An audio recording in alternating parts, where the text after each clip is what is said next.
feeling? I'm so excited. So excited.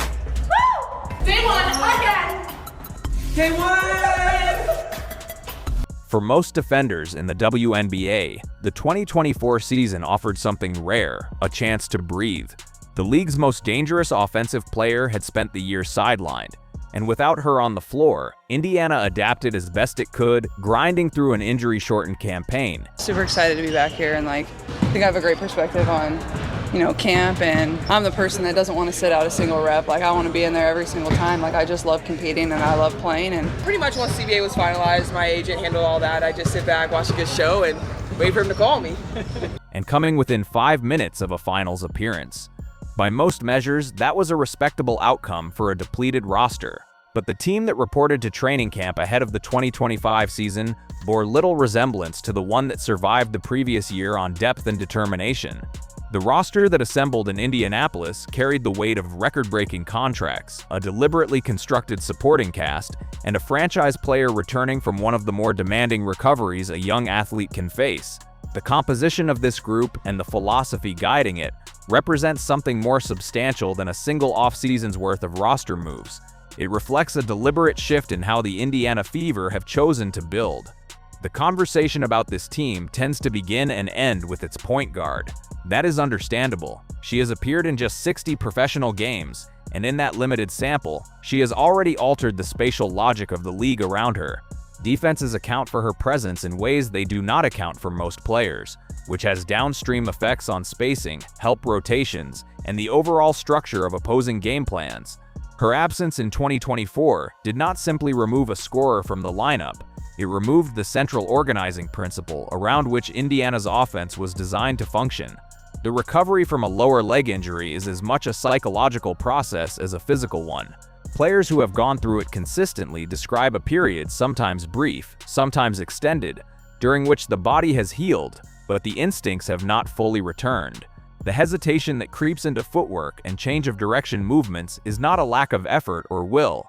It is the nervous system recalibrating, learning to trust a repaired structure that it once protected against sudden stress. That process is rarely linear, and it rarely unfolds on a schedule that accommodates team calendars or broadcast expectations. What changed for her, according to those within the program, was the environment provided by USA Basketball Training. Competing alongside the best players in the world offers a particular kind of reset. The margin for mental second-guessing narrows when the pace of play and the quality of opposition demand an immediate, instinctive response. You either move at the speed the room requires, or you fall behind. By the accounts coming out of camp, she did not fall behind. Those observing her sessions described something closer to a return to baseline. The same movement patterns, the same decisiveness in transition, the same ability to compress a defense simply by receiving the ball in space. For a league that already found her difficult to contain at something less than full capacity, that development carries obvious implications.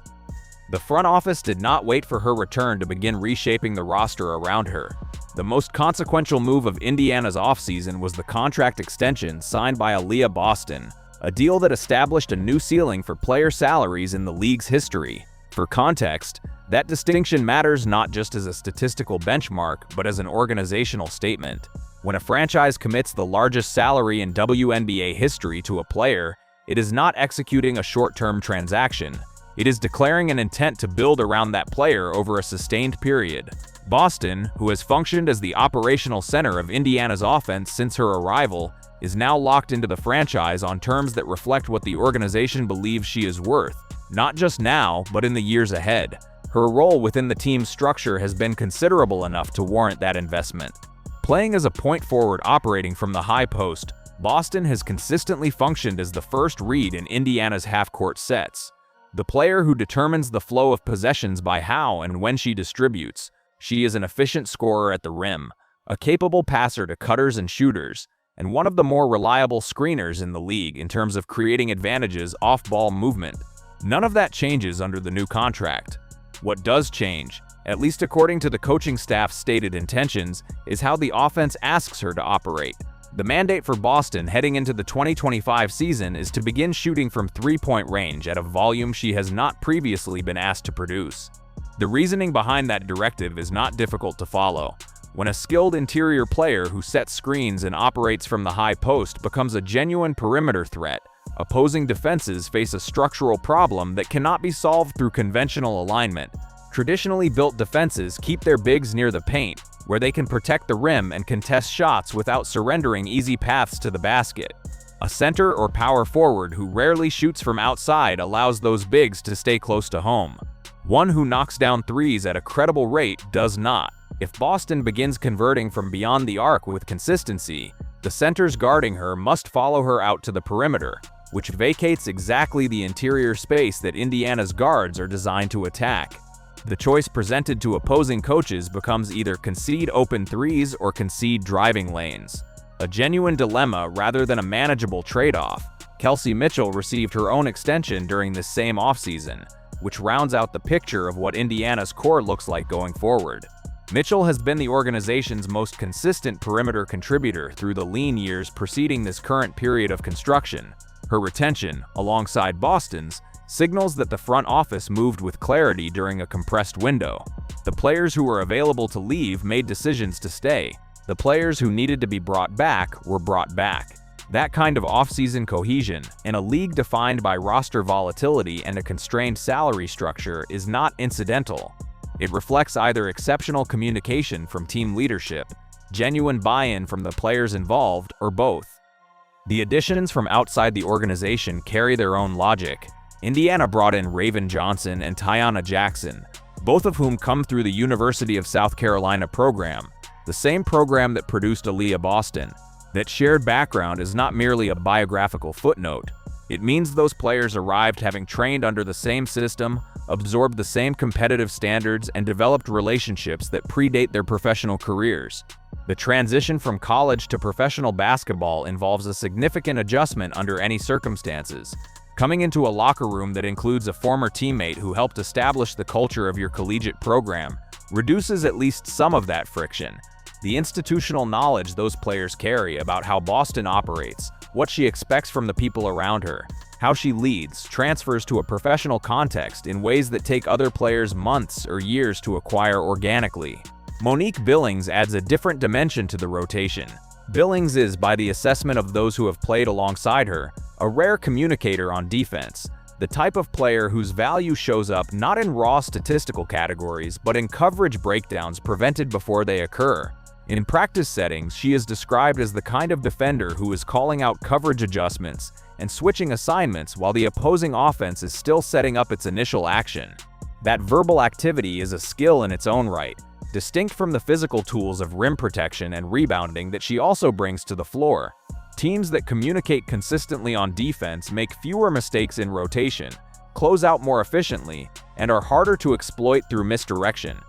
Billings is the kind of player who makes that communication systematic rather than incidental. Her physical profile complements what Indiana already has. She runs hard to the rim off screens, competes on the glass, and defends in a manner that coaching staffs typically describe as high effort and low mistake. She is not the focal point of the offense, and that is not what Indiana needs her to be. What she provides is the connective tissue between a defensive scheme's intentions and its execution. The player who ensures that what is drawn up on the whiteboard is what actually happens on the floor. Indiana's coaching staff has articulated a clear directional goal for pace. In 2024, the Fever ranked 5th in the league in pace of play. The target for 2025 is to move into the top 2. That is not an incidental ambition. Teams that play in the upper tier of pace in the WNBA tend to generate more transition attempts, put more pressure on opposing offenses to execute immediately after their own possessions end, and create the kind of cumulative fatigue that affects decision-making in the fourth quarter. For Indiana, the case for accelerating pace is grounded in the personnel now available. The roster has perimeter players capable of running in transition, spacing capable of stretching defenses from sideline to sideline in the half-court, and if Boston takes the anticipated step as a three-point shooter, a configuration that puts opposing bigs in constant motion, the construction of the team and the construction of the style are not independent decisions. Each was made with the other in mind. The defensive ambitions are similarly concrete. Indiana's coaching staff has set a top 3 finish in defensive rating as a stated goal for the season.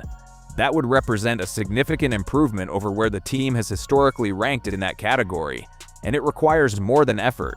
It requires the right personnel in the right roles. Billings provides the vocal backbone. The additions from South Carolina bring players conditioned to elite defensive standards. The returning veterans know the system. What the coaching staff appears to believe is that with a healthy roster for perhaps the first time in the Fever's recent history, the defensive ceiling they have been working toward becomes achievable rather than aspirational. Rebounding and transition defense form the core of that defensive plan. Indiana's staff has identified those two areas as the primary mechanisms through which they intend to control game tempo, not just pushing pace on offense, but ensuring that opposing teams cannot get into their own preferred rhythms after makes or misses.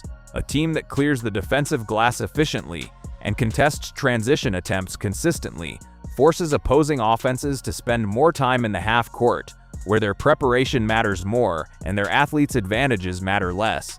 Indiana's goal, based on what has been communicated from inside the program, is to make that experience as uncomfortable as possible for whoever they face.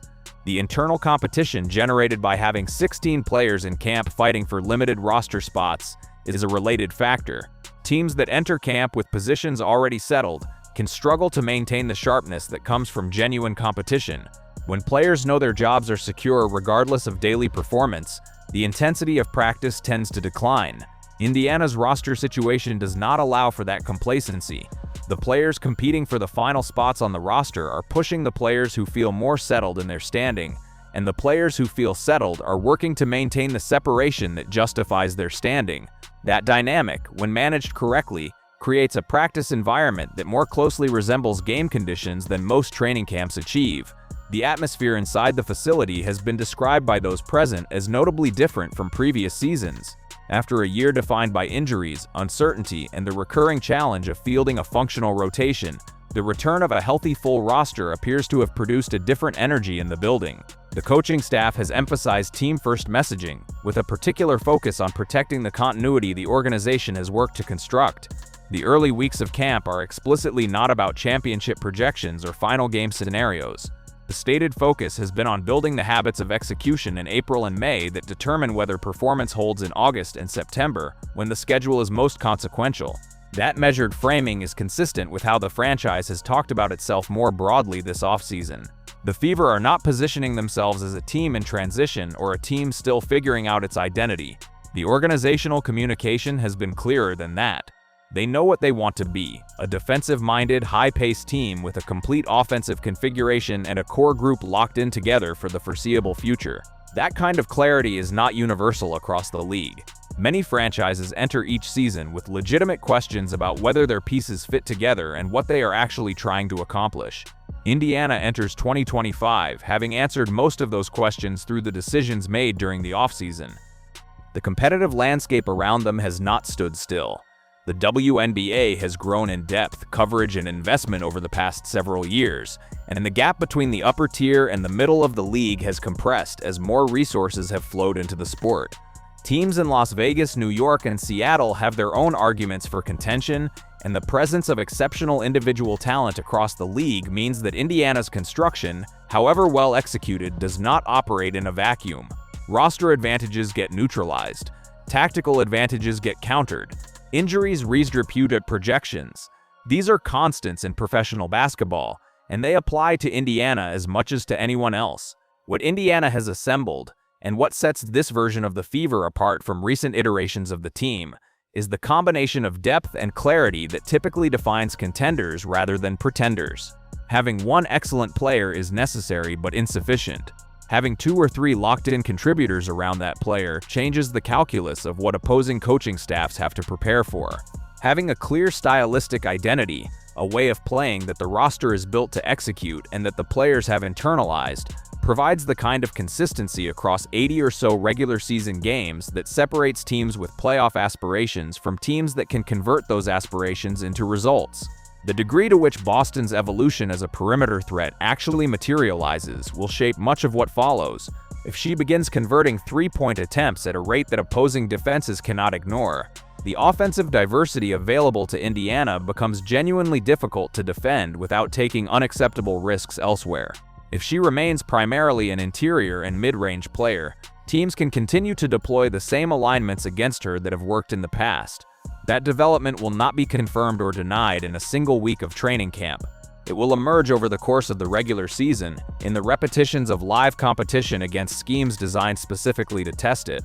What can be said with confidence, based on the structure of the roster and the stated intentions of the coaching staff, is that Indiana enters the 2025 season with a more complete configuration than they have had at any prior point in this current cycle of construction. The generational talent at the point guard position, now a full year removed from the injury that cost her the 2024 campaign, is returning to a situation that has been deliberately built around maximizing what she does. The interior is anchored by a player now signed to the most lucrative contract in league history, who is being asked to expand her game in ways that should make her harder rather than easier to defend. The perimeter is stocked with shooters and athletes capable of punishing teams that collapse their defense to take away those interior options. The supporting cast has been built with an attention to fit players who come from the same program, the same system, or the same defensive philosophy that reduces the integration time typically required when rosters turn over significantly. None of this guarantees anything. Championship contention in professional sports involves variables that roster construction cannot control. But the Indiana Fever have put themselves in a position where the basketball reasons to dismiss them are fewer than they have been, and the basketball reasons to take them seriously are more abundant. The rest of the league knows what is coming out of Indianapolis. Whether that knowledge is sufficient preparation for what this team intends to do on the floor is a question the 2025 season will answer.